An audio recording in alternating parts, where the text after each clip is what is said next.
आइए आज गीता के महात्म्य पर विचार कर लिया जाए। देखिए, गीता जो है वो मुख्य रूप से उपनिषदीय सिद्धांतों पर आधारित है। उपनिषद में जो अध्यात्म ज्ञान है वो गीता में देखने को मिलता है। गीता के लिए एक बहुत अच्छा श्लोक कहा गया है, सर्वोपनिषदो गावो दोग्धा गोपाल नंदन है पार्थो वत्सः सुधीर पोता दुग्धम गीतामृतम वदति। कि सर्वोपनिषदो गावो, सारे उपनिषद जो हैं वो गाय के गौ के समान है। और सर्वोपनिषदो गावो दोग्धा गोपाल नंदन। देखिए शब्द का चयन देखिए, गोपालों को, ग्वालों को आनंदित करने वाले श्री कृष्ण जो है वो उसके दोग्धा है, दोहन करने वाले। पार्थो वत्स है, पिता पुत्र अर्जुन वत्स बछड़ा है, और सुधीर पोता सम्यक धी वाले बुद्धिमान व्यक्ति। दुग्धम गीतामृतम वहत, महान अमृत अमर गीता रूपी दुग्ध का के भोक्ता उपभोक्ता है। इस प्रकार की तुलनाओं के साथ में इस श्लोक को संवारा गया है। और इस श्लोक से गीता के महात्म्य को मैं समझती हूँ, इससे अच्छा नहीं। मैं एक संक्षेप में गीता की महत्ता के विषय में, पर क्या है, गीता उपनिषदों का सर्वोपनिषदों का हो। अब उपनिषद समस्त उपनिषदों का दोहन करने वाले कौन है? श्री कृष्ण जी। गीता को अगर आप पढ़िए, एक इसकी बहुत बड़ी विशेषता है, आप जितनी बार पढ़िए आपको उसमें नए विचार देखने को मिलेंगे। और एक बात है, कहा जाता है यादृशी यस्य भावना सिद्धिर भवति तादृशी। जिसकी जैसी भावना होती है वो उसी प्रकार से सफलता को प्राप्त करता है। गीता के साथ में भी यही बात है। गीता किस लिए लिखी गई? श्री कृष्ण युद्ध भूमि में विचलित हो गए। हम सभी के जीवन में एक ऐसी अवस्था आती है, हमारे ब्रह्मचारियों के जीवन में तो लगभग काफ़ी आया करती है। उसका कारण क्या है? कोई भी परीक्षा देनी हो, मन में घबराहट होती है, कांपने लगते हैं बहुत। कई बार क्या होता है कि व्यक्ति जब ऐसी परीक्षाओं का सामना कर रहा होता है तो इतना विचलित हो जाता है कि आत्महत्या करने लगता है, के लिए भी विवश हो जाता है। तो गीता जो है, एक सबसे बड़ी बात यह है कि बहुत सहज सरल भाषा में और प्रवाहपूर्ण भाषा में, और साथ में एक कथा प्रारंभ की गई, और कब वो हमें अध्यात्म की ओर ले गई, कब परमात्मा के विराट स्वरूप के हमें दर्शन करा दिए, हमें समझ में नहीं आया। और हमने परमात्मा के, आत्मा परमात्मा के सारे स्वरूप को बहुत सहज सरल शब्दों में देखी। अब देखिए गीता का प्रारंभ कहाँ से होता है? धर्म क्षेत्रे कुरुक्षेत्रे समवेता युयुत्सवः मामकाः पांडवाश्चैव किम अकुर्वन् संजय। कि धर्म के क्षेत्र में देखिए, एक एक शब्दों का चयन देखिए, धर्म के क्षेत्र में और कुरुक्षेत्र में समवेता युयुत्सवः, युद्ध की इच्छा के लोग क्या है एकत्रित हुए। और उस समय प्रश्न किया गया कि मेरे पक्ष के और पांडवों के पक्ष के लोगों ने, हे संजय तुम बतलाओ क्या किया। अब उस समय संजय जब बता रहा है तो युद्ध की विभीषिका और महाभारत काल की विभीषिका का, आजकल की तो क्या है, हम आणविक युद्ध किया करते हैं, महाभारत काल में भी होते थे। अश्वत्थामा ने इसी प्रकार का आक्रमण किया था, पर वो बहुत सीमित होता था। पर महाभारत काल में क्या होता था, पदाती सेना होती थी, घुड़सवार होते थे, रथ सेना होती थी, हस्ती सेना होती थी। और जब ये सारे के सारे एकत्रित हो गए, और सोचिए जरा, 11 अक्षौहिणी सेना कौरव पक्ष की थी और 7 अक्षौहिणी सेना पांडव पक्ष की। विश्व के लगभग समस्त योद्धा इस युद्ध भूमि में एकत्रित हुए थे। और ऐसे विशाल युद्ध में क्या कि उस समय जब युद्ध की घोषणा की गई तो विशेष रूप से पांडवों के चाहे और श्री कृष्ण के जो शंख उन लोगों ने बताए उनके नाम के साथ में उच्चारण किया गया, नगाड़े बजे, तुरही बजी। और उस समय युद्ध की विभीषिका युद्ध भूमि में उसका वर्णन जो है, अगर आप महाभारत में गीता में पढ़िए तो आपको सजीव चित्र देखने को मिलेगा। अब ऐसे समय में अर्जुन श्री कृष्ण से कहता है, क्योंकि ये एक बहुत बड़ी बात, जो परमात्मा है ना, उनके मन में कोई अभिमान नहीं होता। अभिमान हम मानव में होता है, हम सामान्य जीव में होता है। तो श्री कृष्ण ने जब ये निर्णय हो गया कि दुर्योधन ने उनकी नारायणी सेना ले ली, तो अकेले कृष्ण जो है वो अर्जुन के साथ रह गए। एक बहुत बड़ी बात है कि यस्य बुद्धिर बलम तस्य। तो श्री कृष्ण किसके साथ, वो अर्जुन के साथ कौन थे? श्री कृष्ण थे। और सारा युद्ध श्री कृष्ण की बुद्धि बल से जीत लिया। ऐसी स्थितियां आई जब अर्जुन को नहीं पता था। श्री कृष्ण जो है ना, विश्व में सब जगह भ्रमण किया करते थे, उनको प्रत्येक व्यक्ति की दुर्बलताएं सब कुछ सबका ज्ञान। और ऐसे ही श्री कृष्ण क्या है, अर्जुन के सारथी बने। सारथी क्या है? वाहन चालक। तो अगर अहंकार हो, है मैं तुम्हारा वाहन चालक बनूंगा, मैं सारथी बनूंगा, नहीं। ये एक गीता हमें उपदेश देती है कि हमें अभिमान का परित्याग करना है। जब हम अभिमान का परित्याग करेंगे तभी हम आगे बढ़ सकते हैं। और श्री कृष्ण अर्जुन के सारथी बनते हैं।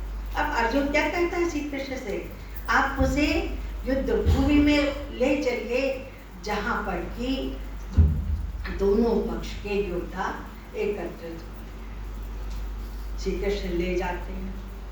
अब वहां पर जब अर्जुन, देखिए पता था इतने समय से युद्ध की तैयारी हो रही है, पर जब सामने आकर के स्थिति सामने देखी कि जिन आचार्यों ने उसको शस्त्रास्त्र की शिक्षा दी थी, जिनसे ज्ञान प्राप्त करके वो इस स्थिति तक पहुंचा है, कैसे भीषण युद्ध को करने के लिए उपस्थित हुआ है, और सब कुछ जानते हुए भी जब सामने उसको भीष्म पितामह जो दोनों पक्षों के साथ में बिल्कुल निष्पक्ष व्यवहार किया करते थे, तो जब वो उन सभी को देखता है, अपने भाई बंधुओं को देखता है, मित्रों को देखता है, उसके अंदर दुर्बलता जागती है। और वो श्री कृष्ण से स्पष्ट रूप से अपनी मन स्थिति को स्पष्ट करता है कि संसते मेरा हृदय कांपा जा रहा, कांप रहा है, मेरे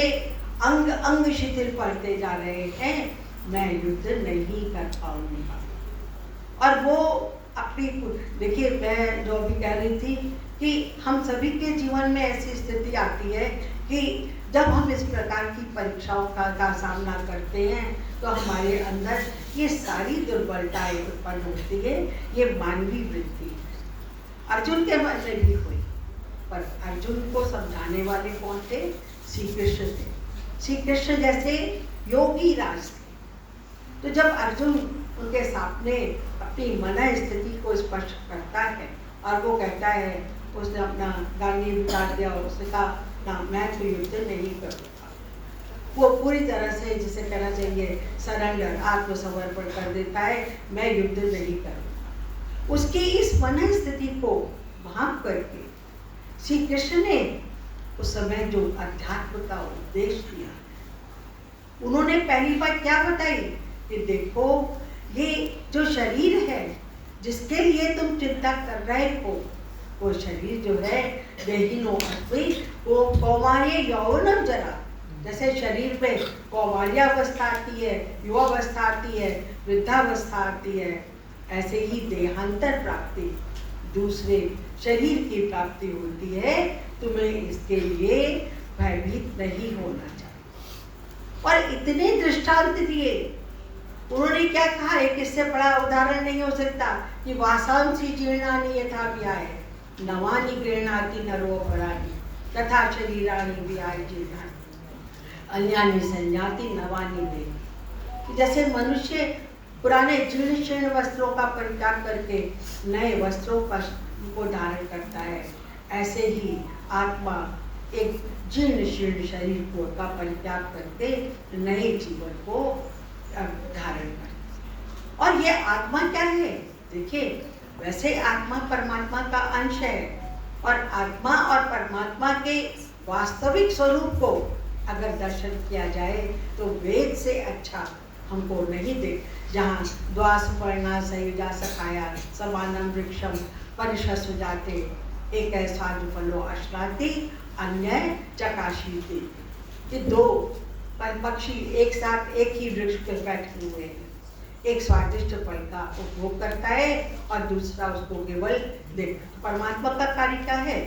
केवल हम जो कर रहे हैं हमारे कार्य क्रियाकलापों को देखना। और आत्मा जो हम शरीर, जिसमें आत्मा जब शरीर में प्रवेश करती है, हम सांसारिक पदार्थों का उपभोग करते हैं। तो श्री कृष्ण अर्जुन को ये समझाना चाह रहे हैं कि देखो, जिस शरीर के लिए भी ये मेरे बंधु बांधव है, जिनके प्रति इतना मोह तुम्हारे में उत्पन्न हो गया है, ये आज रहेंगे, कहीं कल नहीं रहेंगे। क्योंकि क्या है? उन्होंने कहा देखो, मरण धर्मा है, जातस्य ही ध्रुवो मृत्यु ध्रुवम जन्म मृतस्य च तस्मात् अपरिहार्ये अर्थे न त्वं शोचयितुम् अर्हसि। कि जो मनुष्य उत्पन्न हुआ है उसकी मृत्यु निश्चित है। और जो तो क्या है, ये आवागमन का चक्र तो चलता रहता है, उससे तुम्हें उसके मोह में तुम्हें नहीं पड़ना चाहिए। तुम्हें क्या है, कर्मण्येवाधिकारस्ते मा फलेषु कदाचन। तुम्हें अपने कर्म क्षेत्र में लगे रहना, कर्म करते जाओ और फल की माँ फलेषु। और एक बात और, माँ कर्म फल हेतुर्भुः, कर्म फल के कारण मत बनो। माँ तु कर्मो असल क्या है, और कर्म में आसक्ति भी मत बनो, अपने लक्ष्य पर चलते रहो। ये श्री कृष्ण ने अर्जुन को उपदेश दिया। जब श्री कृष्ण ने अध्यात्म के, और देखिए कि आप गीता को पूरा पढ़े तो उस पे 9 अध्याय, तो 18 अध्याय हैं, लगभग 10 अध्यायों तक जो है, पहला तो भूमिका का हो गया, बाकी 8 अध्यायों में क्या किया है, श्री कृष्ण ने यही आत्मा और परमात्मा के संबंध को पर व्याख्या करते हुए अर्जुन को कार्य क्षेत्र में, कर्म क्षेत्र में आने के लिए प्रेरित करते हैं। अर्जुन अभी भी कल में सभी भी उनकी बात को पूरी तरह से सहमत नहीं हो पाया। तो श्री कृष्ण क्या कहते हैं? तो वो कहता है, मैंने आपकी बात का, आपने जो अध्यात्म ज्ञान लिया है उसको तो वो 10वें 11वें अध्याय में कहता है, उस अध्यात्म ज्ञान को तो मैं समझ गया, परंतु जो अब उसको ये समझ में आ गया कि मुझ में और श्री कृष्ण में बहुत फर्क है। अंतर क्या है कि श्री कृष्ण जो है उनका ज्ञान अपरिमित है, मैं सीमित ज्ञान का व्यक्ति हूँ। तो जब श्री कृष्ण की इस परम स्थिति को वो समझता है तो फिर वो श्री कृष्ण से अपने प्रश्नों की जिज्ञासा व्यक्त करता है। और वो जिज्ञासा क्या व्यक्त करता है? वो कहता है कि आपने मुझे अध्यात्म ज्ञान तो बता दिया, पर जो आपका दिव्य स्वरूप है मैं उसको जानना और देखना चाहता। अब वो स्वयं मांग रहा है कि आप मुझे अपने उस स्वरूप के दर्शन करवाइए जिसके कारण ये सारा संसार व्याप्त है। श्री कृष्ण समझ गए कि अभी अर्जुन के मन में संदेह है और उसका निराकरण करना आवश्यक है। तो श्री कृष्ण अर्जुन के समक्ष अपने परमात्मा के स्वरूप को स्पष्ट कर, देखिए उस समय जब श्री कृष्ण अब विराट स्वरूप परमात्मा के विराट स्वरूप को स्पष्ट करते हैं वह और कहते हैं बहुत सारे नेत्र हैं, बहुत सारे। तो मुझे उस समय जब मैं पढ़ रही थी तो मुझे वेद क्या ये वाक्य याद आया, सहस्त्र शीर्षा पुरुष है सहस्त्राक्ष सहस्त्रपाद। वो परमात्मा रूपी पुरुष कैसा है? वो सहस्त्र शीर्षा सहस्त्रों सिरों वाला है, सहस्त्राक्ष सहस्त्रों नेत्र वाला है और सहस्त्रपाद सहस्त्रों चरणों वाला है। देखिए क्या है, तीन ही कार्य प्रमुख है, देख सकना और सुन, सहस्त्राक्ष सहस्त्र शीर्षा मस्तिष्क और चरण गति, ये तीनों चीजें जब जीवन में जो है अत्यावश्यक होती है। परमात्मा जो है इन परम शक्तियों से जितने संसार में प्राणी है ये सब उस परमात्मा के हाथ पैर आँख ये नेत्र स्वरूप यही तो है, इन्हीं से परमात्मा हमारी सृष्टि प्रक्रिया को चला रहा है। उसी स्वरूप को गीता में बहुत विस्तृत रूप में श्री कृष्ण ने अर्जुन के समक्ष पढ़ा। अर्जुन श्री कृष्ण के उस भव्य स्वरूप को देख करके आश्चर्यचकित रह गए कि है परमात्मा की इतनी बड़ी माया है। वो फिर उनकी शक्ति से मुक्त हो गया और शक्ति से मुक्त होने के बाद में उसने एक बहुत बड़ी बात कही श्री कृष्ण से, नष्टो मोह है गतोषी, मेरा मोह नष्ट हो गया।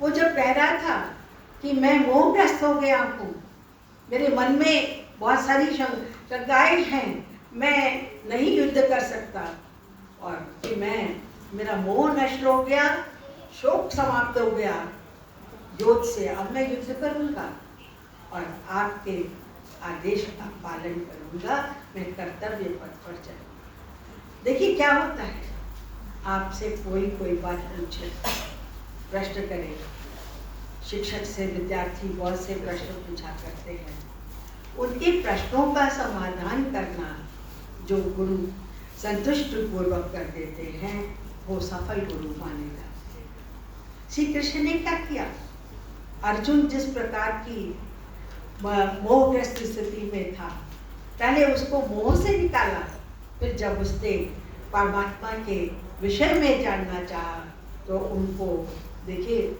6 अध्याय लग गए हैं परमात्मा के स्वरूप को स्पष्ट करने के लिए। और एक सबसे बड़ी बात है कि बहुत विस्तार में वर्णन किया गया, पर कहीं पर भी ऐसा नहीं लगा कि बात की पुनरावृत्ति है या परमात्मा के विषय में हम ठीक से जान नहीं सकते। सारी जिज्ञासाओं का समाधान श्री कृष्ण बहुत संतुष्टि पूर्वक कर अर्जुन को संतुष्ट करते हुए करते हैं। तो अर्जुन जो है अब उसके मन से मोह शोक से वो मुक्त हो गया है और वो अपने अंदर पुनः जो है युद्ध करने के लिए उत्साह का अनुभव करता है। इस उत्साह का उद्रेक करना यही गीता का धर्म है। पर गीता की बात एक और भी है। गीता को अगर आपने समझना है या हमने समझना है तो मैं एक जगह पढ़ रही थी कि संपूर्ण गीता को समझना है, प्रारंभ का पहला श्लोक ले लीजिए, अंत का श्लोक ले लीजिए, सारी गीता आपको समझ में आ जाएगी। ये गीता की महिमा है। कैसे? पहला श्लोक क्या है? धर्म क्षेत्रे कुरुक्षेत्रे। अब पुनः इस श्लोक पर विचार कीजिए। धर्म क्षेत्रे कुरुक्षेत्रे समवेता युयुत्सव माम का पांडवा शैव किम अकुर्वन् संजय। धृतराष्ट्र जो कि जन्मांध है, और देखिए राजा बनने की पहली शर्त होती है कि उसको सर्वांग उसके सब प्रत्येक अंग पूर्ण होने चाहिए। वो तो अंधा था, इस कारण से पांडु को राजा बनाया गया। पांडु रोग से ग्रस्त थे, अल्पावस्था में मृत्यु को प्राप्त हो गए, इसने उस राज्य को संभालना शुरू कर दिया। पर पुत्र मोह जो है उसमें सर्वोपरि। और इस पुत्रमोह का दुष्परिणाम जो है वो महाभारत का युद्ध है। पहला श्लोक देखिए वो क्या कहता है, धर्म क्षेत्रे कुरुक्षेत्रे समवेता युत्सव है। जो धर्म का क्षेत्र है, आप महाभारत पढ़िए, संपूर्ण महाभारत में कम से कम 20 बार आया होगा, ये तो धर्मस्ततो जय। जहाँ धर्म है विजय वही है। पर यहाँ पर क्या है, ऐसे धर्म के क्षेत्र में, कर्म भूमि में जो युद्ध करने के लिए इच्छुक हुए हैं, वहाँ एक पक्षपाती राजा बैठा हुआ है जो क्या कहता है, माम का पांडवाश, मेरे पक्ष के लोग। राजा का कार्य क्या है, राजा और प्रजा का संबंध पुत्र और पिता और पुत्र का होता है। वो कह रहा है मेरे पक्ष के लोग, कौरवों को अपने पक्ष का और पांडवों को।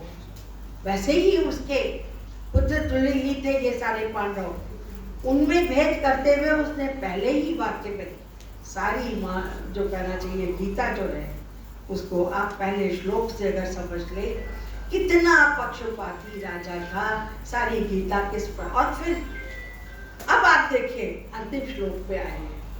अंतिम श्लोक पे संजय धृतराष्ट्र से कहता है, यत्र योगेश्वरो कृष्ण यत्र पार्थो धनुर्धरः तत्र श्रीर विजयो मतिर्मा। जहां पर योगी राज श्री कृष्ण है। अब क्यों, क्योंकि श्री कृष्ण ने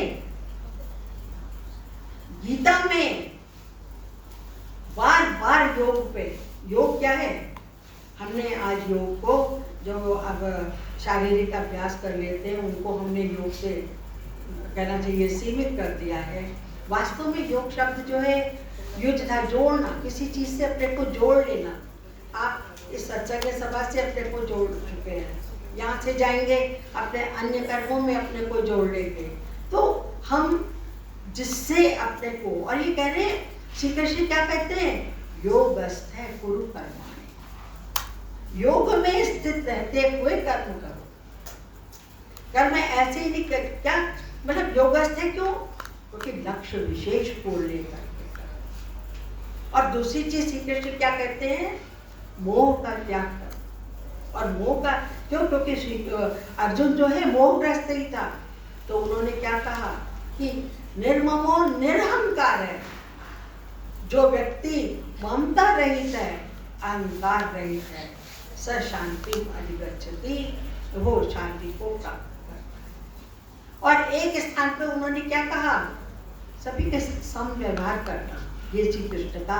तो इसीलिए उन्होंने क्या कहा, योग की एक और परिभाषा दी, समत्वम योग उच्यते, सभी के साथ सम व्यवहार करना, ये भी योग ही कहलाता है। तो श्री कृष्ण ने प्रमुख रूप से योग पर, इसीलिए उनको योगी राज कहा जाता है। तो संजय क्या कहता है, यत्र योगेश्वरो कृष्ण है यत्र पार्थो धनुर्धर है।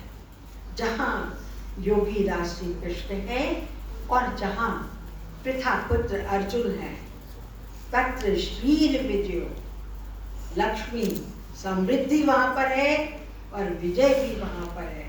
पर वो क्या कहता है, आखिर राजा के सामने खड़ा हुआ है, बातें कर रहा है, मत रमम, ये मेरी बुद्धि कहती है, मैं ऐसा सोचता हूँ। उसने वो विनम्रता का, शिष्टाचार का पूरी रूप से पालन किया। ये श्लोक जो है पूरी गीता का सारा क्या है, कहते योगेश्वर कृष्ण। योग क्या है, अपने को किसी लक्ष्य विशेष से जोड़ लेना। और जो व्यक्ति अपने जीवन को लक्ष्य से, क्योंकि श्री कृष्ण प्रत्येक जो है युक्त आहार विहार, जिसका आहार और विहार जो है संयमित है, संयम को उन्होंने बहुत प्रधानता दी है। हमारे अष्टांग योग भी क्या है, यम नियम आसन प्राणायाम, ये सब क्या है, ये हमारे यहाँ इसी को, संयम को ही हमारे यहाँ इतना हमने अपने को नियमों में आबद्ध कर रखा है। और ये सारा अष्टांग योग है, आप बताइए 8 अंगों वाला योग है।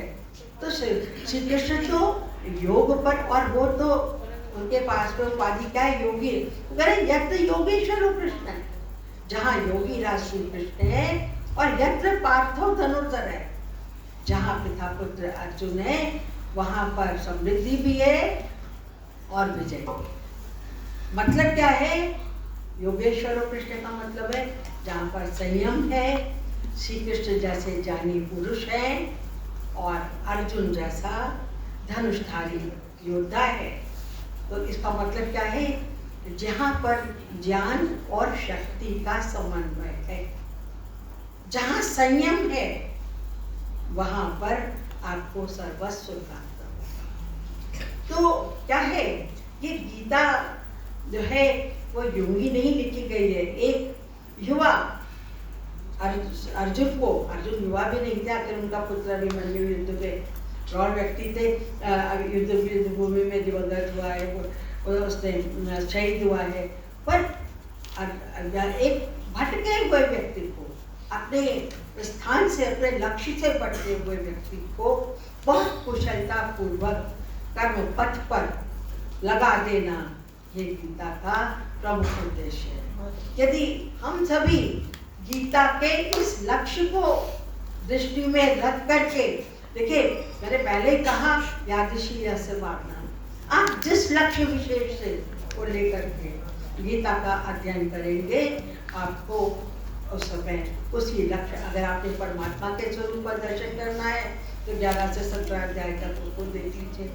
यदि आपने योग के विषय में जानना है, संयम के विषय में जानना है, कर्तव्य पथ पर आगे बढ़ने के लिए जानना है, तो आप भगवद गीता का प्रारंभ से अध्ययन कर लीजिए।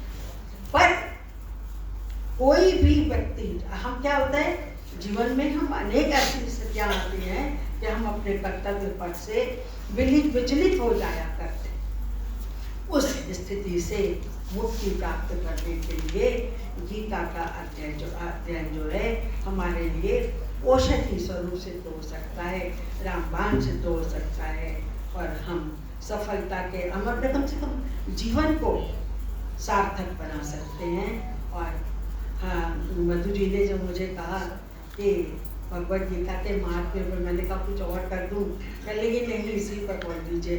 तो मैंने कहा चलो, भगवद गीता तो मेरा प्रिय विषय है, कभी भी बोला जा सकता है। तो मैं आप लोगों के सामने मैं बस एक ही बात कहूँगी कि हम सभी गीता के बताए हुए मार्ग पर यदि चल पड़ते हैं तो हम सभी का जीवन सार्थक और सफल हो जाएगा। इसी बात के साथ मैं अपनी वाणी को विराम देती हूँ। ओम शांति।